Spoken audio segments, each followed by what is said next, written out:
estamos no Giro das 11. Eu tenho o prazer, a honra de receber agora Vartine. Vartine, ela vai falar para mim como é que se pronuncia o nome dela.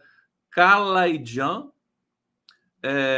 que vai falar um pouco para a gente sobre o conflito, né? Nós temos outros conflitos correndo no mundo, além deste de Gaza e de Israel, na Armênia. Querida Vartine, eu fiquei com Vartine na cabeça durante a semana que a gente preparou aqui. Abre o seu microfone para a gente, pode abrir, por favor? Vamos lá. Seja muito eu estava bem-vindo. só esperando. Estava esperando para ver como que você ia pronunciar meu nome, mas já é um quebra-gelo, né? Afinal de contas, a pessoa tenta e ela fica sem graça, ela fica com vergonha e a gente já chega facilitando. Então, tem um chapeuzinho no E, que é para não se confundirem, é Vartine. Vartine, mas em todos os lugares em que eu pesquisei, não tinha chapeuzinho. Não tem. Então, é porque... Nossa, você andou fazendo uma pesquisa a meu respeito, que medo. Mas claro, né? De receber você aqui. Mas, enfim, os dois são lindos para mim. Vartine, Vartine. E o nome todo, que ainda tem mais um sobrenome, quer dizer, Vartine Kalaidjan. Palavrão, era pouco. Então, eu já tinha um palavrão no sobrenome de solteira, que era Borchalhan, e aí eu achei que era pouco, estava muito fácil para o pessoal do telemarketing, então eu resolvi adicionar mais um. Aí eu casei com um armênio e ficou com um palavrão inteiro agora, entendeu? Aí você vai casando até... Não, pela cultura armênia a gente casa uma vez só. Olha, gente, deixa eu apresentar aqui, assim, oficialmente, Vartine Kalaidjan, armênia nascida e criada no Brasil, administradora formada pela PUC São Paulo, especializada em relacionamento com clientes pela FGV, trabalha em prol da manutenção da sua cultura e herança histórica da América Latina, diretora da Associação Cultural eu não treinei pronunciar isso aqui, Hamaskaim Brasil, que fomenta atividades culturais, e o grupo de danças folclóricas Kilikia, produtora do Conexão Armênia, que é o primeiro programa armênio da TV brasileira.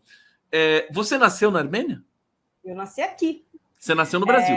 Nasci aqui, eu sou resultado do genocídio de 1915, o primeiro genocídio do século, perpetrado pelo governo turco-otomano contra os armênios.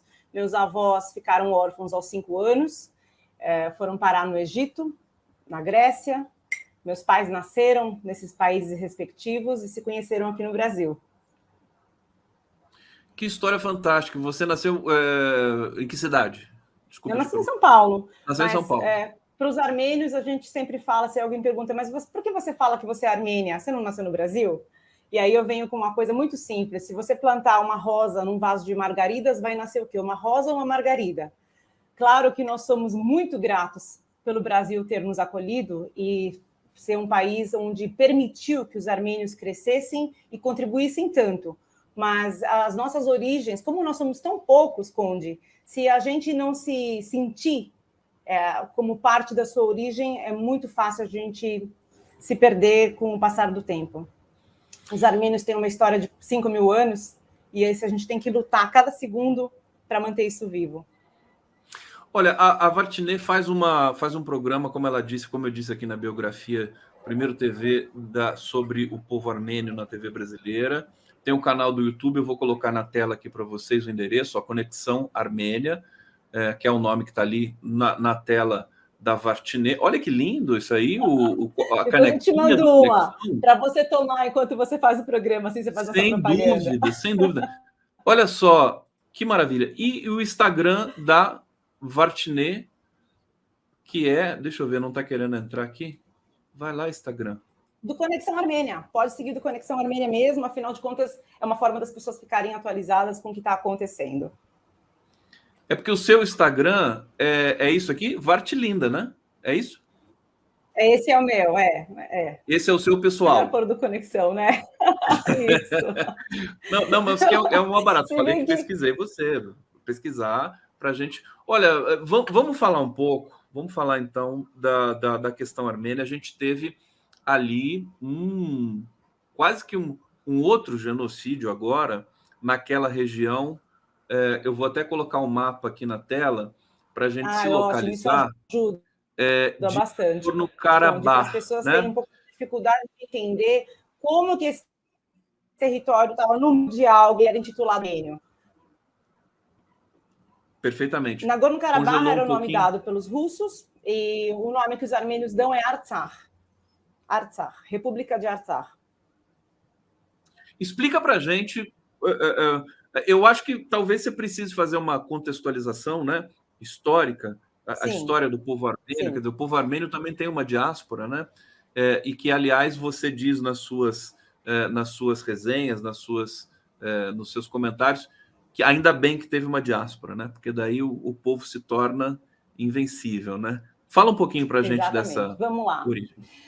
Então, os armênios foram o primeiro povo cristão, o primeiro povo a adotar o cristianismo como religião oficial no mundo, em 301.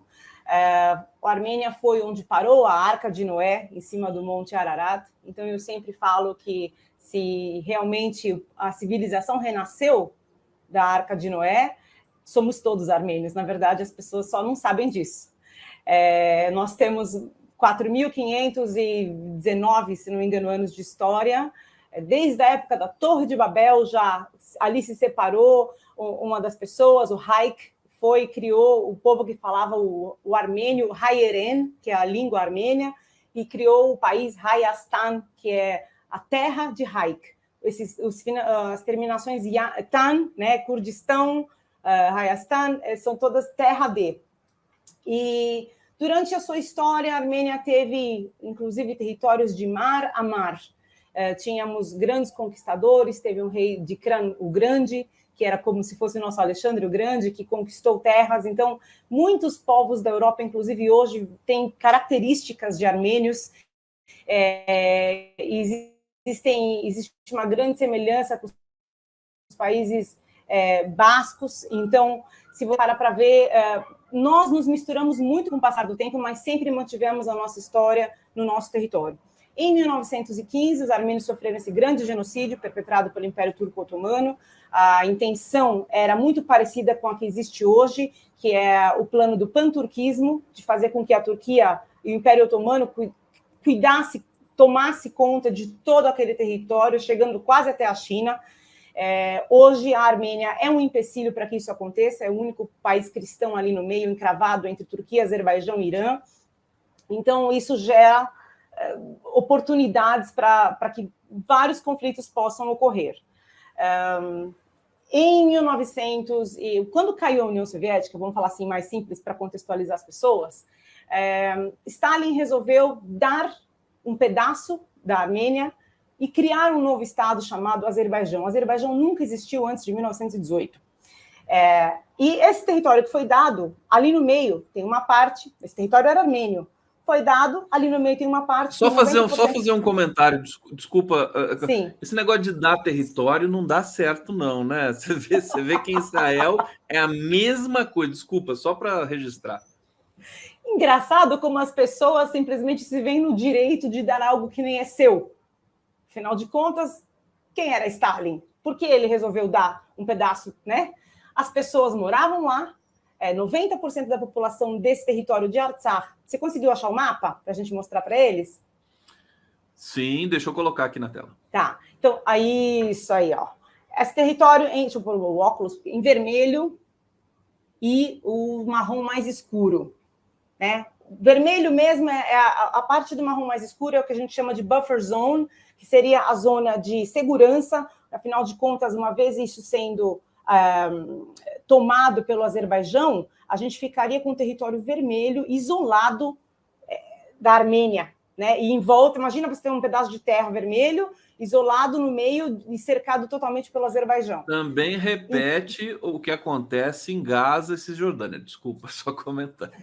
Não, é ótimo você fazer esses paralelos, porque exatamente para as pessoas entenderem, primeiro porque eu fui convidada aqui hoje, né? Segundo, porque são povos que, de uma certa forma, compartilham de situações muito parecidas. Claro que cada um com seu contexto histórico, mas são terras que foram dadas sem... Enfim, a população ficou à mercê disso, né? Então, Em 1918, deram esse território, 90% da população era armênia. Quando caiu a União Soviética e as repúblicas foram se declarando independência, a Armênia, a Geórgia, enfim, a população que vivia em Artsakh fez um plebiscito e falou: nós não queremos pertencer ao Azerbaijão, nós queremos ser anexados à Armênia. No plebiscito, 90% dos votos foram positivos para que esse território se anexasse à Armênia. Claro que o Azerbaijão não respeitou. Então, a população de Artsakh declarou sua própria independência, se tornou um Estado independente, declarou a República de Artsakh. Por mais de 30 anos, eles viveram como um povo independente no meio desse território, com uma constituição própria, uma constituição das que mais se assemelha às constituições europeias, ali naquela região do Cáucaso. Então, assim, era um lugar extremamente civilizado, limpo, bonito, com um padrão de estudo maravilhoso. E por 30 anos eles viveram assim. Em 2020, o Azerbaijão, financiado pela Turquia, a Turquia falou: agora é a hora, né? Vai lá, eu banco vocês, porque o Azerbaijão sozinho, ele não tinha, quer dizer, agora com o gás, mas ele não tinha condições em 2020 de fazer todo o estrago que ele fez. A Turquia financiou, forneceu os drones Bayraktar, com armamentos de fósforo branco, todo tipo de armas que não são reconhecidas internacionalmente, são consideradas crimes de guerra altíssimos, eles atacaram essa região. Foi uma guerra de 44 dias, a Armênia perdeu 5.000 jovens, que era uma geração maravilhosa, prominente, estudada, todo mundo com sonho de ser médico, de ser... São jovens lindos que foram embora para defender sua terra, para defender suas mães e suas irmãs. Esses corpos ficaram lá. Passaram-se mais 2 anos. 10 meses atrás, o Azerbaijão fechou a única estrada que conectava este território à Armênia. Não entravam mantimentos, não entravam medicamentos, nem ajuda da Cruz Vermelha, porque os armênios do mundo todo se mobilizaram, vamos mandar coisas. A produção local, infelizmente, não dava vazão para sustentar 120 mil pessoas que moravam nesse território. Então, os caminhões ficaram parados na fronteira, não conseguiam entrar. 10 meses neste plano. Isso é um plano de genocídio, porque o genocídio é algo planificado, Conde. A palavra genocídio, infelizmente, no Brasil, foi banalizada de diversas formas. Eu acho que as pessoas precisam entender a palavra genocídio é planejamento estratégico. Você deixa as pessoas com fome por 10 meses, sem medicamento, e aí um dia, quando chega perto da data da independência delas, você resolve bombardear. Bem engraçado que você submeta elas a condições de inanição, onde se você jogar uma migalha de pão, ela vai aceitar. Eles bombardearam com tudo por 2, 3, 4 dias, e aí a condição de cessar-fogo do Azerbaijão era a seguinte: vocês desmantelam o exército, dissolvem o governo da República de Artsakh e se preparam para a integração com o Azerbaijão. E aí a gente para o fogo. Essa população, obviamente, não ia aceitar nunca viver... Integração de todo o território armênio? Não, desse território de Artsakh, que está ali no meio. Sim. E essa população, obviamente, não ia aceitar viver baixo o passaporte azeri, porque isso significaria muitas coisas. As pessoas têm um pouco de dificuldade de entender, mas por quê? Por que elas não viveriam? Porque viver lá, já desde 2020, significava estar à mercê de muitas situações que os direitos internacionais humanos jamais tolerariam. Na guerra de 2020, o Azerbaijão cortava cabeças, tirava foto e mandava para a mãe dos soldados através do celular que eles achavam no bolso dos soldados. Agora, esse último bombardeio que teve há 3 semanas atrás, eles estavam pagando $500 por orelha de criança armênia. Meu Deus! E o mundo não fala sobre isso, porque a Armênia, o que a Armênia tem para oferecer? Só história, só um povo que trabalha duro, e o Azerbaijão tem o gás. Então, inclusive, nas reuniões nas sessões da ONU que foram discutidas, onde países da Europa colocaram esta questão No mesmo dia, a Rússia parou de fornecer o gás, porque assim a Europa ia necessitar do gás do Azerbaijão. E assim eles não votariam nada que incriminasse o Azerbaijão. Então, no mundo que nós vivemos, o poder está nas mãos de quem tem o dinheiro. E, desculpa, isso se realizou? A Europa está consumindo gás do Azerbaijão? Sim. É? Sim, sim. Pois é, a Europa, os países europeus. Eu já estou morrendo de vergonha porque França, Alemanha, Reino Unido proibindo manifestações pró-Palestina. Agora, não foi suficiente porque os manifestantes estão lá no mundo todo, né, nesse momento. Agora, veja, a ideia de trazer a Vartineu hoje para falar um pouco sobre a Armênia para vocês todos aqui é porque se a causa palestina é reconhecida mundialmente, ainda que sofrendo de várias dificuldades, né, de se afirmar por causa de uma imprensa de baixo nível, né, a imprensa ocidentalizada, subserviente aos Estados Unidos, a Israel. A Armênia é pior ainda, né? O povo armênio sofre mais ainda com uma invisibilidade desse processo todo de violência. Antes de devolver para você, o tempo vai voar aqui. Você está dizendo muitas coisas importantes. Só trazer o comentário do Fernando. A cidade de São Paulo já tem outubro mais chuvoso em 80 anos, 260 milímetros contra 237 de 69. Os reservatórios agradecem, o agro também. Abraços. Obrigado, Fernando. Está aqui falando um pouquinho do tempo para a gente, das chuvas. Rogério Nitablian está aqui, que saudade. Quanto tempo, meu querido amigo Rogério. Abraços a Vartineu, querido Gustavo Conde. O Rogério, que tem ascendência armênia também, vocês devem se conhecer. O Rogério tem feito um trabalho maravilhoso, Conde, maravilhoso durante todo esse período, viu? Maravilhoso. E então, vamos para o período presente. O que houve nesse último ataque que, pelo que eu pude entender, 100 mil armênios se deslocaram daquela região para o território, digamos, matriz ali da Armênia? Não Hoje, sei como é que da Armênia, Isso. Explica para a gente, querida. Vamos lá. Então, quando o Azerbaijão bombardeou, após 10 meses de fechamento de estrada, a população se viu novamente mediante uma situação de, pronto, vai morrer mais de 5 mil de novo. O que a gente faz? Não vai sobrar mais jovem, enfim. E o governo teve essa pressão de que, para que o cessar-fogo existisse, eles teriam que desintegrar o exército, dissolver o governo e se integrar ao Azerbaijão.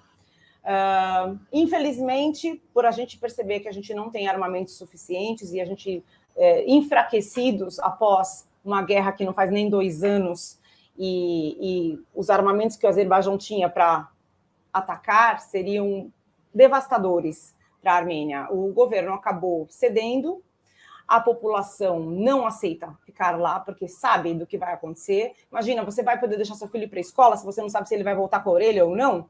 Você pode viver tranquilamente num lugar assim, onde falsamente é declarado que vocês terão as mesmas condições de vida que um azeri? Não, o armênio jamais, por natureza, ele é um povo lutador, ele é um povo que constrói e não destrói. Hoje nós temos mais de 500 monumentos históricos de 3 mil anos naquela região que a gente sabe que serão destruídos. O Azerbaijão já começou o seu grande trabalho de transformar as nossas igrejas milenares em mesquitas. Eles não preservam. Uma coisa é você tomar um território e você fazer com que as pessoas tenham condições dignas de vida lá e falar, o governo hoje é este. Bom, no futuro a gente vai ter que mudar o território e você simplesmente não dar condições de vida para essas pessoas. Eles cortavam o gás no meio do inverno, porque o gás fornecido nessa região é do Azerbaijão. Imagina as pessoas com crianças, com bebês, sem poder tomar um banho, sem poder esquentar suas casas, sem poder fazer nada. São condições desumanas. A população simplesmente resolveu sair, alguns queimaram suas casas, falaram, se eu não vou viver aqui, você também não vai usufruir disso. E pegaram o êxodo, o corredor sentido Armênia, porque a estrada estava fechada só para entrar. Para sair, ela está aberta. Então, quem quiser ir, pode ir. Isso é ou não é uma intenção de limpeza étnica? Quem Agora, quiser pode deixa eu sair. te perguntar, Ou seja, olha como tem semelhanças com o que a gente está assistindo ali na região do Oriente Médio de Gaza, né? Aliás, daqui a pouco a gente vai atualizar ali as questões. Agora, eu queria saber o seguinte: é a mesma? Também existe uma questão religiosa ali? Azerbaijão e Armênia, você tem Azerbaijão de origem árabe, tem uma questão religiosa étnica, assim, que você podia precisar para a gente ali entre os povos? bem, existe algo inegável. Os armênios são cristãos e o que sempre os manteve de pé foi a sua religião. A Igreja Armênia é a base do Estado na Armênia. Então, dizer que eles teriam que mudar sua religião para se tornarem cidadãos de um país algo assim impossível para o armênio. Ele seria negar a sua existência, negar a sua essência, negar quem eles são. O que sempre nos manteve de pé foi a nossa fé. Eu não posso dizer que esse seja o motivo principal. A gente sabe que estamos rodeados de países que não são cristãos, mas a gente também vê, por exemplo, pessoas vivendo no Líbano, que são os cristãos e os muçulmanos junto, e vivem ok. Aqui no Brasil, todo mundo vive ok. Então, por que não pode viver ok em outros lugares? Mas o caso... Não quero entrar nessa questão religiosa, Conde. Existe algo que é inegável. Os armênios são cristãos e ao redor são muçulmanos, e eles tentariam impor a sua fé, porque o armênio não poderia praticar a sua religião vivendo dentro do Azerbaijão. Perfeito. Olha, estamos aqui com a Vartine conversando sobre Armênia. Eu quero perguntar ainda, o pessoal está comentando aqui no bate-papo, a Roberta Carabolante. Oi, Conde. Oi, Roberta. Tudo bom? Análises Políticas está dizendo aqui, Conde, pergunta se ela é parente do Rogério. Eu acho que você é conterrânea do Rogério Netablian. Olha, eu tenho conversado também, você já responde isso para a gente, mas com a Kenarik Bojikian, que é uma das desembargadoras mais respeitadas do país, aposentada, a Kenarik Bojikian, pedi para ela indicações também para falar da Armênia. Eu quero acelerar nesse processo. Estou começando com você aqui, viu, querida Vartine? E vou te chamar de novo para a gente fazer esse debate. Porque, enfim, tá invisibilizada ali aquela região. Cadê a ONU? Cadê os observadores internacionais? Né? Que eu quero perguntar para você. Oi, diga, pode falar. Isso é importante. A ONU mandaram uma missão da ONU para lá, e ela chegou depois das evacuações. As pessoas saíram, né? Assim, levaram horas. Na verdade, essa estrada levou uma estrada que geralmente é uma viagem de 4 horas de carro da Armênia para essa região, levaram mais de 30 horas. Primeiro que as pessoas já não tinham gasolina, porque com o fechamento da estrada, a gasolina era algo que estava assim, muito, muito escasso e caríssimo naquela região. Até os produtores locais não conseguiam distribuir suas vegetações, assim, enfim, a produção, né, de verduras, porque não tinha gasolina. Bom, enfim, arranjaram gasolina para sair. Provavelmente o Azerbaijão deu uma ajudinha ali, né? Vamos encher os carros de vocês para vocês irem embora. Teve uma grande explosão no posto de gasolina e não tinha medicamentos, os hospitais não podiam funcionar, um monte de gente morreu nessa explosão tentando sair. Levaram 30 horas para chegar na Armênia e hoje essa situação, a Armênia está com 100 mil refugiados, mais ou menos, tendo que aguentar a situação de gente que não sabe nem para onde vai, o que vai fazer. Né? Mas eu comecei esse assunto por alguma coisa que você estava falando e eu te interrompi até para falar disso. Não, tinha uma curiosidade aqui do internauta de saber se você tem algum grau de parentesco com o Rogério Netablian. Não era isso, mas tinha outra coisa. Não, mas tudo bem. O Rogério estudou comigo. Mas Agora eu não me lembro. Mas são tantas perguntas que eu vou ter que segurar aqui, porque não vai dar tempo. Da ONU. Não, isso é importante. Da ONU, desculpa, é isso? Da ONU. Então, a ONU chegou lá, depois que as pessoas evacuaram, mandou uma missão de observadores. E eles olharam, tem algumas imagens na internet, se você procurar, você vai ver a capital toda, assim, tudo jogado. Você percebe que é como se passou um vendaval, todo mundo largou e é uma cidade fantasma, não tem mais ninguém. A ONU olhou e falou, não tem sinais de genocídio aqui. E foi embora. Aí saiu uma notícia que um dia antes o Aliyev tinha doado $1 milhão para a ONU.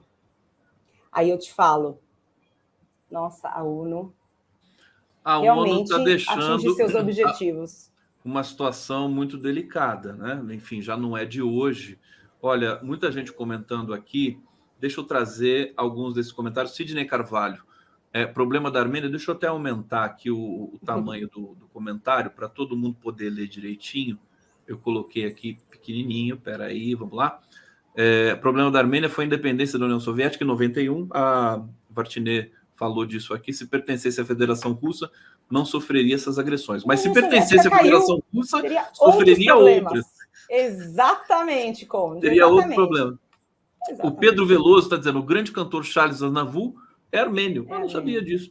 Leonardo Oliveira: o que se passa é que é imperialismo quer dividir os povos utilizando os governos traidores locais e argumentos ditos religiosos como arma. Está aqui perfeito. Não sei se é meu amigo Leonardo Oliveira. Se for, um grande abraço, saudade de você, Léo. E o Rogério Ntablian está dizendo aqui: Sidney, os russos estão alinhados com os azeres. Eu não sei exatamente quem são os azeres. Quem são os azeres? O pessoal do Azerbaijão. A população do Azerbaijão. Os azeris. Eu queria saber qual é a população de armênios espalhada pelo mundo hoje. Existe esse número? Sim. Na Armênia, hoje, nós temos 3 milhões e fora 8 milhões. Por isso que eu te falei da diáspora, a importância da diáspora. E o favor que, na verdade, os turcos fizeram para a gente 2 vezes, e eles não sabem. A primeira foi quando fizeram o genocídio. Afinal de contas, o povo se espalhou, e hoje, se eles quiserem destruir a população armênia, jogando algo lá, ainda assim, tem 8 milhões fora que vão buscar os seus direitos e jamais esquecerão as suas raízes. Segundo favor, foi durante a guerra de 2020. Afinal de contas, já haviam se passado mais de 100 anos do genocídio armênio. Todas as pessoas que eu conheço, que viveram sempre na paz do Brasil, falavam para mim: por que todo ano vocês lembram a data do genocídio? Por que todo ano vocês fazem protesto? Já passaram 100 anos. O turco de hoje não é o mesmo turco de 100 anos atrás. E aí eu falava... a ferida está aberta, porque a Turquia nunca reconheceu o genocídio que eles fizeram. Eles têm uma política negacionista e eles alteram os livros deles dizendo que fomos nós que os matamos. Bom, em 2020, quando o Azerbaijão atacou novamente a Armênia, a juventude que cresceu, sendo que os avós já morreram, passaram-se 107 anos, são poucos da minha geração que tiveram a oportunidade de conviver com um avô que chorava contando do orfanato, e meus filhos menos ainda. Então, com o passar do tempo, a história se apaga. E quando você remexe nessa ferida e põe o dedo e faz assim, e você mostra que você mata 5 mil jovens jogando fósforo branco, que é uma queimadura que queima, e nem a água apaga. Hoje nós temos milhares de jovens na fila de transplante de pele. Então, quando você renova essa ferida, Conde, essa diáspora despertou. E os gigantes despertaram. Afinal de contas, agora é impossível essa geração minha, dos meus filhos e até mesmo dos filhos deles, não clamarem por justiça e não quererem uma reparação, pelo menos um pedido de desculpas. E essa desculpa está crescendo cada vez mais, né? Porque agora não é mais desculpa por 1915, agora é pelo que está acontecendo em 2020. São 100 mil pessoas que tiveram que sair das suas casas. E detalhe, eles deixaram seus entes queridos enterrados naquela terra e nunca mais... Uma mãe que acabou de enterrar o filho há 2 anos atrás, ela sabe que nunca mais ela vai poder ir lá, nem pôr uma florzinha para o filho dela. E aquele corpo vai ser revirado, porque provavelmente o Azerbaijão vai passar com tratores e você vai virar pó. Então, o que eu vou falar para uma mãe dessa? Que situação tão terrível tudo isso. Terrível, agora, o mundo está de ponta cabeça. Tá de ponta cabeça. É essa. Agora, também tem um fato, quer dizer, armênios, né, já não é de hoje, eles estão em todos os lugares, né? É muito interessante isso. No Brasil tem muitos armênios. Aliás, minha estação de metrô preferida em São Paulo é a Estação Armênia. Agora, quando você descer lá, você vai descer até com um outro olhar, né? Uma coisa eu posso te dizer, os armênios em todos os países que eles foram, Conde, você pode ver, nós temos uma grande comunidade em Los Angeles, temos uma grande comunidade no Canadá, na Austrália, na França. Todos os países que os armênios estiveram, eles contribuíram para o crescimento do país. É um povo trabalhador, que não tem sábado, não tem domingo, bonito, inteligente, unido, dá valor à família, tradições. Então, assim, não é um povo que destrói, que quer o mal do outro. É por isso que a gente só toma na cabeça. Eu falo, um plano diabólico desse, de você deixar as pessoas 10 meses passando fome, depois bombardear na data da independência, que é para você fazer, esfregar o nariz deles no chão e falar assim, independente uma ova, olha o que a gente faz com vocês, isso é diabólico. Isso não é uma coisa, sabe? Martinê, olha, eu quero te agradecer imensamente. Hoje é só uma primeira vez que você vem aqui, porque eu vou ter que te chamar de novo. Muitas perguntas ficaram para a gente fazer. Eu quero divulgar aqui o Conexão Armênia para todo mundo acessar no YouTube. Tem um canal super bonito que é conduzido por você. Não sei se você tem colegas ali também nessa produção. E o Instagram também pode ser Conexão Armênia? Exatamente, pode seguir. Exatamente. Que a gente sempre anuncia, é um programa quinzenal, então 2 vezes por mês a gente tem uma trata de variedades, porque não dá para ficar falando só de guerra, as pessoas precisam ver que a Armênia é um país que tem tudo para você investir, para fazer voluntariado, para você fazer turismo. A Armênia tem, nossa, para o turismo, a Armênia tem de tudo, tudo. Berço do vinho. Vamos, minha querida berço do vinho? Opa! Sim, senhor. Peraí. 6.000 anos atrás, os primeiros carás estão encontrados na caverna de Areni e eu vou levar você para a Armênia. Martinê, vamos sensibilizar, mobilizar também nosso querido presidente Lula, que vai ficar apaixonado pela história do povo armênio, se já não é, né? Da importância. Porque, assim, é aquela coisa que a esposa do Julian Assange falou: quando o Lula fala, o mundo escuta, e se o Lula, né, prestar essa solidariedade para a Armênia, também acho que a coisa vai mudar bastante. Pode ser muito importante. Diversos apelos. A gente gostaria que ele se posicionasse um pouco mais, na verdade, quando aconteceu. A posição do Brasil é sempre neutra, porque existem outros interesses também comerciais, tanto com o Azerbaijão como com a Turquia, e isso, infelizmente, é triste. Deixa aqui meu apelo. Beijo para você, bom trabalho. Obrigada pela oportunidade. Conexão Armênia, e a gente volta a se encontrar em breve, se tudo der certo. Obrigado, querida. Muito obrigada pela oportunidade.